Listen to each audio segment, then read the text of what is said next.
When my wife, Elena, finally moved into our new home, I thought life was about to get quiet. Peaceful, simple. After all, we'd spent 6 months remodeling the place, and the community, Maple Ridge Estates, looked calm enough from the outside. Then we met her, Karen. Not a Karen. The one who lived directly across the street and believed the HOA was her personal kingdom. For a while, she left me alone. I kept my grass trimmed, parked inside the garage, even followed the ridiculous, no trash bins visible for more than 23 minutes after pickup, rule.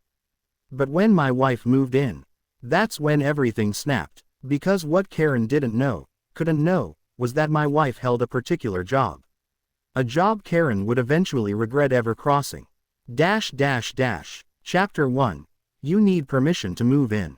It was a breezy Saturday morning when Elena pulled up in her little blue hatchback, its trunk packed with boxes labeled, kitchen, books, and, don't drop. I was already waiting outside, grinning like an idiot because I'd missed her all week. That's when I saw Karen's blinds split open. A pair of judgmental eyes locked onto us. Here it comes, I thought. And right on cue, Karen stormed out of her door as if we had committed a felony in broad daylight. She marched across the street, clipboard in hand, HOA badge hanging around her neck like she was some suburban sheriff. "Excuse me," she shouted. "Stop right there." Elena froze, half lifting a small suitcase. "Yes," she said politely. "Who are you?" Karen demanded. "My wife," I answered. "She's moving in." Karen gasped like I'd confessed to a crime. "You didn't file a resident expansion form. There are protocols, regulations. You need HOA approval for new residents." I blinked. "Resident expansion form? Yes," Karen snapped. "It's mandatory. Page 34 of the Maple Ridge Handbook." "I've read the handbook," I said. "Twice. There is no such form." She glared as if I'd personally insulted her ancestors. "Well, there should be. And until paperwork is filed, she cannot move in." Karen folded her arms triumphantly. Elena, still polite, smiled. "Ma'am, I live here. I'm his wife. We're married. That's all." "Wrong answer." Karen turned crimson. "Don't you talk back to me. I'll have the HOA fine you both. In fact," she lifted her phone, dramatically, "I'm calling the police." "The police?" I said. "For my wife moving into our own home?" "Yes," she shrieked. "For unauthorized occupancy." She dialed, pacing back and forth like she was calling in a tactical raid. Elena whispered, "Is she serious?" "She's always serious," I muttered. Karen gave our address to the dispatcher, embellishing like a pro. A suspicious woman, refusing to identify herself, refusing to vacate the property, possibly trespassing. Elena rolled her eyes. "Well, this'll be fun."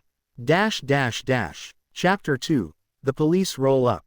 10 minutes later, a patrol car rolled into the street. 2 officers stepped out, Officer Ramirez and Officer Doyle.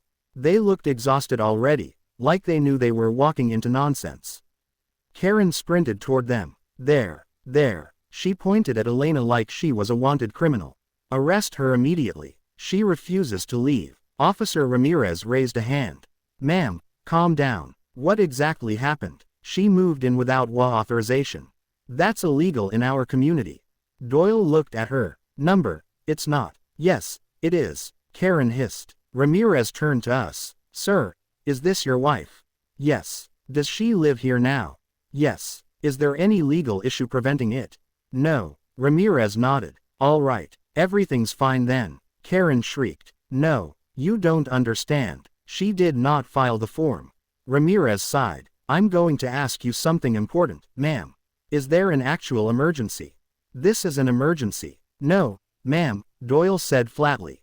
"This is a civil HOA disagreement. Not a police matter." Karen sputtered. "But what about the unauthorized residency code?" "There is no such code," Ramirez said. Karen's face twisted. "Well then," she snapped, "I'll take this to the HOA board. And trust me, your wife will be removed." Elena smiled sweetly. "Good luck with that." Karen stomped off, furious. The officers apologized and drove off. I thought that would be the end of it. I was wrong. Chapter 3. Karen goes nuclear. Over the next week, Karen launched a personal crusade against Elena. She sent letters, emails, printed notices taped to our door, each one more absurd than the last. You violated HOA procedure. Your spouse must undergo HOA orientation. Your residency is under review. You were temporarily banned from using community amenities. We had never used any. One even claimed, greater than, your presence disrupts neighborhood uniformity. Elena read that one twice and said, is she calling me ugly? She tried to corner Elena in the driveway. Tried to block her car with her golf cart. Even filmed her walking to the mailbox. Then came the cherry on top. A formal HOA citation summoning Elena to a disciplinary hearing. For wrongful occupancy. I laughed when I read it. Elena didn't. Not because she was scared. But because she recognized something in the letter. The HOA's attorney's name. And the dates. And the signatures. This is going to be interesting, Elena said. Why? I asked. She smiled. You'll see. Chapter 4. The hearing. The HOA Community Center was packed. Word travels fast when Karen starts drama. Everyone knew she was dragging someone to a disciplinary hearing. We sat in the front row. Karen strutted in like royalty, wearing a blazer 2 sizes too small and carrying a binder thick enough to stop a bullet. Behind her came the HOA board. 5 volunteers who looked tired, fed up, and overworked. Then the attorney walked in. Looking nervous. Very nervous. The board chair cleared his throat. Today's matter concerns a complaint filed by Karen Holloway regarding alleged unauthorized residency by. He paused, reading the file. Elena Vasquez. A murmur spread across the room. Karen grinned smugly. Then the board chair continued. And presiding over this case will be. He looked toward the side door. Judge Elena Vasquez. The room went silent. Karen's smile fell off her face like it had been slapped off. Elena calmly stood, walked to the front, and took her seat behind the elevated desk reserved for the presiding officer. Karen sputtered. No, no, no, she can't preside. She's the defendant. She's the criminal. Elena adjusted her glasses, looking every inch the judge she was. Ms. Holloway, she said in a calm, commanding tone Karen had never heard before, I am not the defendant today. Yes you are, Karen shrieked. No, Elena said, sliding a document forward. Because as of this morning, your case has been transferred from internal HOA complaint to legal misconduct review. Karen blinked. What? Elena folded her hands. I'll explain. Chapter 5. The reveal. Elena lifted the HOA citation Karen had filed. Ms. Holloway, you submitted a formal complaint claiming criminal trespass. Karen nodded rapidly. Exactly. Except, Elena continued, you knowingly lied.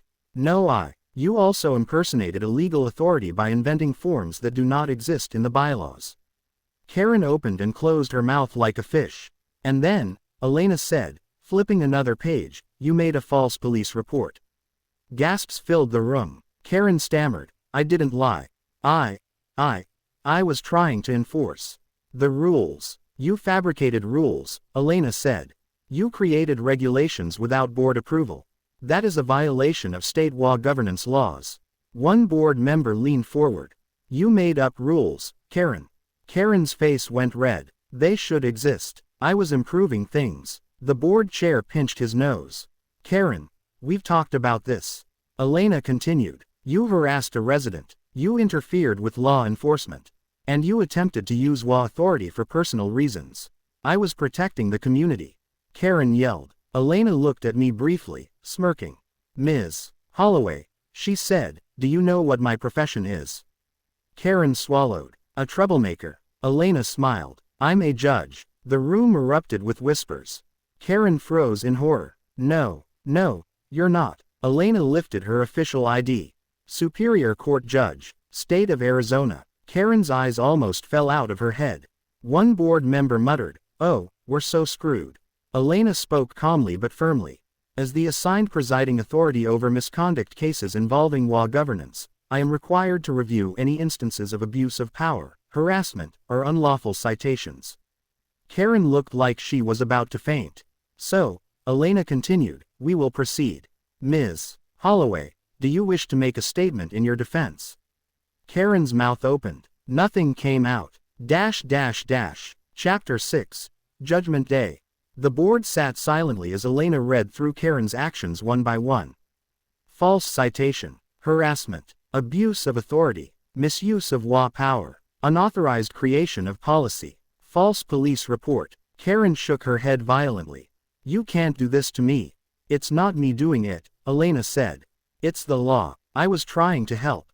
Karen screamed. You were trying to control, Elena corrected. The board chair finally spoke. Karen, this has gone too far. Another board member sighed. We warned you last year. And the year before. And the year before that, someone added. Elena slid the final document forward. Ms. Holloway, she said, based on the evidence and witness testimony, I am issuing the following orders. Karen trembled. First, Elena said, you are officially removed from the HOA board effective immediately. Cheers erupted from the residents. Karen's jaw dropped. You can't do that. Yes, she can, the lawyer said quietly. Second, Elena continued, you will undergo mandatory governance training before you are allowed to hold any community leadership position again. No, Karen cried. I am the HOA. Not anymore, Elena replied. Third, Elena said, a formal warning will be filed regarding your false police report. Should it happen again, charges may follow.